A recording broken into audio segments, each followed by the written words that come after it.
Well, Halloween is full of spooky fun for kids, but parents also have to be aware of the scares that could cause a problem. We welcome Dr. Stephanie Liu this morning just to keep a heads up out there. So what are your tips for children before they go out for trick-or-treating? Okay, so first off, start off the night with a hearty meal. And then when you go out, keep safety in mind. So make sure that you're wearing clothing so people can see when it's dark. Reflective clothing, glow sticks. Another thing is comfort is also important. So wearing a comfortable costume that's not a tripping risk and that will keep you warm at night. And once you get all those goodies, you know, it's a good idea to sit down with your child and make sure that if your little one has food allergies, to remove all of those allergens, and also look for any candies that may have been tampered with and get rid of those too. And lastly, it's one night a year, so enjoy yourself, have some candy, have some chocolate. Well, straight from the doctor. Go ahead and indulge on Halloween. Now, you mentioned allergies.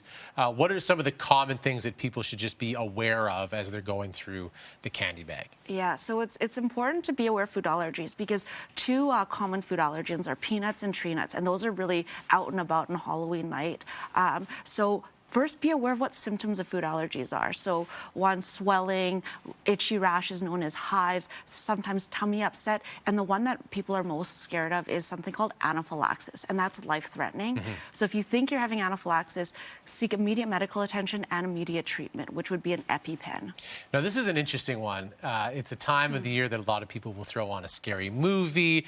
Many people have memories of watching maybe a movie that was too scary for their age range. Is there an actual risk to watching a scary movie before you're ready? Yeah, so for children, there actually are some risks of watching scary movies. So there's some studies that show that when you're watching a scary movie, it can cause your child to develop potentially even phobias, to develop sleep disturbances, and also potentially behavioral problems. So I'll say for myself, I watched a movie about a killer doll called Chucky. And we know Chucky, yeah. And for a week after watching that as a young child, I wasn't able to fall asleep without my parents soothing me to sleep.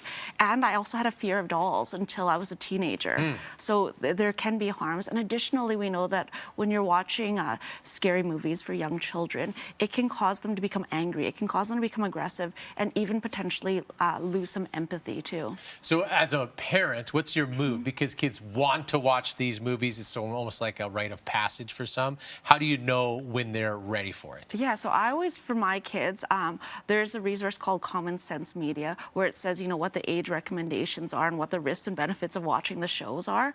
So I always check that out too. And I think parents know their kids best, right? There's some children that are a little more sensitive and a little more fearful. And there's some kids that, I'll say my son and my daughter are quite different. My daughter doesn't even want to watch scary movies, whereas my son, who's 5, says, "Give it to me, Mom. I want the scariest of scary." So taking into consideration what Common Sense Media says about the show and also your own knowledge about your child as a parent. Yeah, intuition go a long way. Dr. Mom, thank you so much for your advice this morning. Thank you for having me. So if you want more information from Dr. Mom, you can follow along online at lifeofdrmom.com.